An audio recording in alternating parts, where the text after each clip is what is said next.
Yep.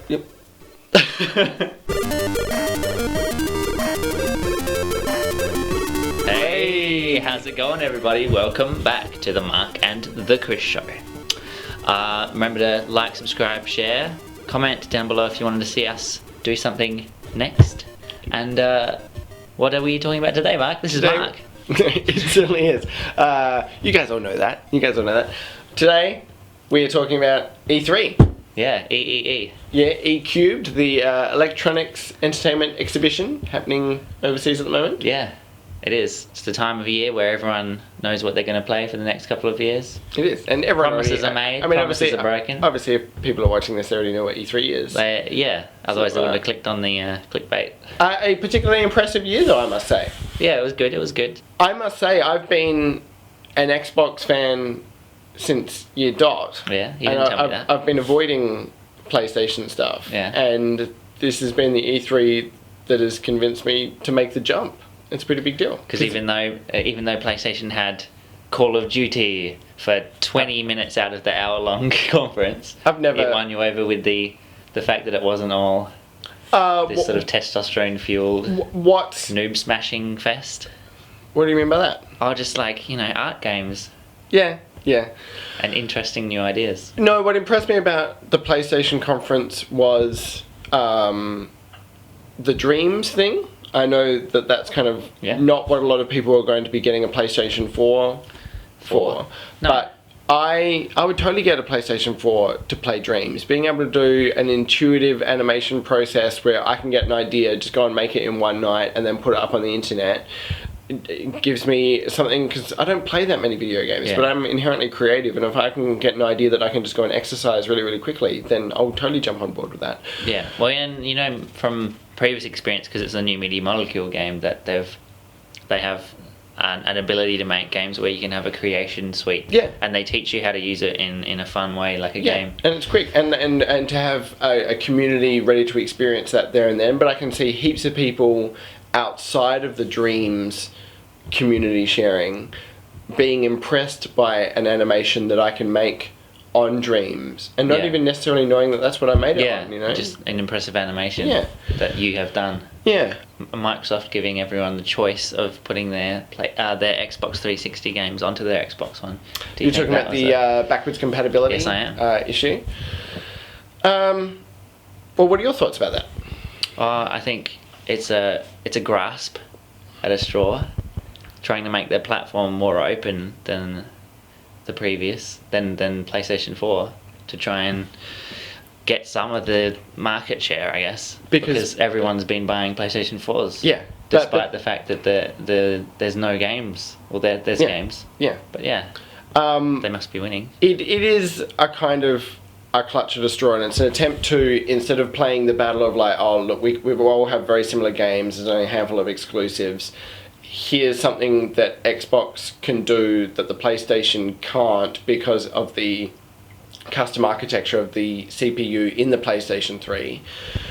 I consider it a symbolic gesture, and I personally think it's a way of them trying to make up for the fact that consumers really hated the whole, I have to plug my Xbox 360, my Xbox One into the internet every day to work. Yeah. Yes, they took that off the table, but it left a lot of bad blood between potential consumers and them, and this might be a way of them trying to make it up to them. Yeah. Didn't Xbox 360 have a thing where there was only selected titles you could play Xbox original games on? Yeah. But they did make it backwards compatible, and it was meant to be across the board, but heaps of people, when they put their game in, it just wouldn't work for some reason, and then they slowly brought in more and more patches, but it never really got around to being the entire library. And in many ways, I wonder if it should be. Aren't all they really doing is saving me the convenience of having to keep an old console plugged in at the back of the TV? I just don't think it's enough. Everything with the Xbox conference frustrated me. It was like, we've flicked this switch, and so it wasn't we're giving you the access to do backwards compatibility. It's we've removed the thing that was stopping you from being like a thing. Or like what you were saying with the stuff with the exclusives that aren't really exclusives. Yeah, Tomb Raider, Rise of the Tomb Raider. What did they call it? Like holiday exclusive. So it's coming out this Christmas for Xbox because they thought that Uncharted was going to be out sooner than it was to try and compete with it. But in reality, Tomb Raider is probably going to come out on PlayStation 4 next year, but before Uncharted. So there's no real competition. I even wonder if... Are those games necessarily in competition with each other? Phil Spencer, new head of Microsoft, said that they didn't have something that was the equivalent of Uncharted when he was talking about acquiring Tomb Raider as a timed exclusive. I just don't think there's many. I think the CEOs assume, but people that play video games realize that there's not many people out there that are going, oh, I'm going to get Tomb Raider as a way to tide me over until Uncharted comes along, or I really want to play that kind of game, but I have to wait for Uncharted, so I'm going to get Tomb Raider instead. I don't think anyone's doing that. I think people are looking forward to games on their own merits, and I don't think people are going, oh, I want that kind of climbing explorer game. I think people are impressed by games on their own merits, and I don't think people go into the game market thinking, oh, I'm looking to buy a driving game, I'm looking to buy a shooter game, I wonder which shooter game is going to convince me. I think you just see a trailer for a game and you're like, wow, that knows exactly what it's doing in the genre that it's doing, and it's just judged by its own merits. Yeah. What impressed you with a lot of these stuff? I know there's a lot of games in franchises that you're very excited about, Chris. That's true. I guess just they were giving you what you're expecting. I don't think they left out anything that anyone was waiting for, and they there were some surprises in there. Yeah. So Last Guardian, everyone was waiting for. I mean, they were probably expecting it 2 years ago and the year before that, but we got it this year, and we've got. I don't even know if they put a release date out. 2016 maybe. Yeah. Anyway, everyone's waiting for that. Hopefully it's worth the 15-year time it took them to develop it. Anyway, Final Fantasy VII Remake. Whoa, crazy times. I know that's huge for you. I was trembling in my boots. It was very coy cowboy. They didn't even write Final Fantasy VII on there. Did you know that? In the whole thing. It had the logo and it said Remake. That's intentional though. They know exactly what they're doing. Yeah, because they know it's so iconic. Yeah. Buster Sword, Cloud's hair, Barrett Gunblade, not Gunblade, Barrett Gunarm.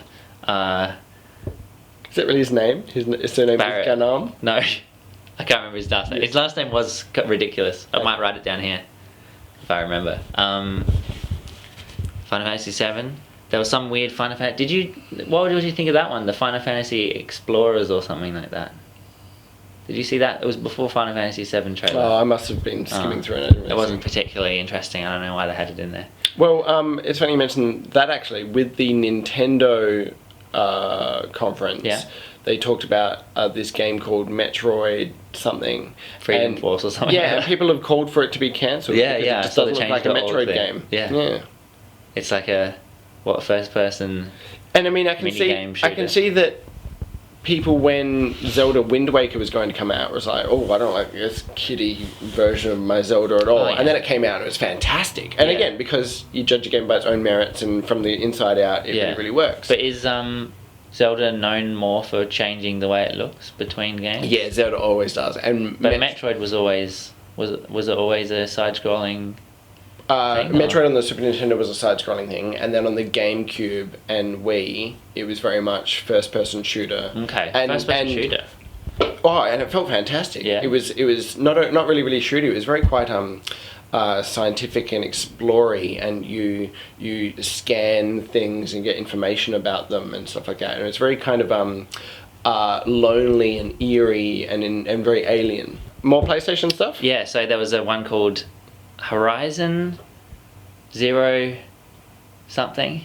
I can't remember. New Guerrilla Games. It's been long rumoured since PlayStation 4 came out that Guerrilla Games was going to work on a game, open world, which changed it all from Killzone. Like, they were going to do something different and keep Killzone going and then make a new one. And so they finally announced it, and it was a really cool one. And you play as this warrior lady shooting these robots from an old Earth, like a world we used to live in, where I don't know, it might have been a Matrix sort of thing, but then the Earth takes over and then you become Oh yeah, Or yeah, whatever. yeah. I remember seeing that, and it's almost sort of very like skeletal mechanics. Yeah. I think that they were was like really cool. animalistic robots. Yeah. And she was harvesting canisters that the robots were doing. It might have been something like the robots were synthesizing grass or something. It seems like a cool franchise, and I can see there's so much room to grow in that franchise. You could do heaps of stuff about, you could do a prequel for that, about how this world get this way. So what was the first E3 you ever heard about or saw, or was it like a slow build for you, like as a general thing? No, I've kind of always known what it was on about, and I know a couple of years ago they switched from it being public access to journalist game industry access only. And public access online. A friend of mine who works for Half Brick Studios, the company that makes Fruit Ninja and stuff like that. My friend Ryan, working on Jetpack Joyride. Oh, he subscribed, isn't he? He is. He's a Don't unsubscribe, or otherwise this video is not going to be current anyway. He went over as a journo a couple of years ago and had the time of his life. It would be kind of cool to go there, but it'd have to be a year where, I don't know, because there's so much surprises. It might every year's sort of. And the thing is, I mean, if you're over in this room watching this conference, you can't be over in this room watching that conference, and you always just be like, I wish I was in my hotel room with my Wi-Fi so I could YouTube it all. And you'd have to line up for hours to play a demo. Yeah. And would you really do it? Well, I mean, something like Oculus Rift or something like that, something that you could experience on your own. That'd be kind of cool. Yeah, I think. Considering they'd probably give you 5 minutes, I don't know if lining up would be worth it for 2 hours. Yeah. Did PlayStation even talk about PS Vita at all? I don't think they had a screen that said PS Vita, and they had really short clip of the things inside the screen, like how Nintendo does the 3DS with the a static picture of the 3DS with the screen in post. And what was the cool games that's gonna? There's some stuff coming. I heard something like there's more games in development for PS Vita at the current point in time than any other console. So. Oh wow. They're not your Call of Duties and your massive ones, but they're all getting made for it. How much does a PlayStation Vita cost these days? Probably just too much to want to buy one. Well, tell us, were you guys swayed by anything at E3? Maybe you were a PlayStation fan and you've been swayed over to Xbox now. Yeah. We might not have had particularly strong arguments in Microsoft's favour, so give us a yell. Yep. Maybe tell us, was there something that you were expecting at E3 that didn't happen that you were disappointed by? Is there something that didn't live up to your expectations, or were you as impressed as because I found everything that I was looking for, but maybe someone was waiting for something and they didn't get it.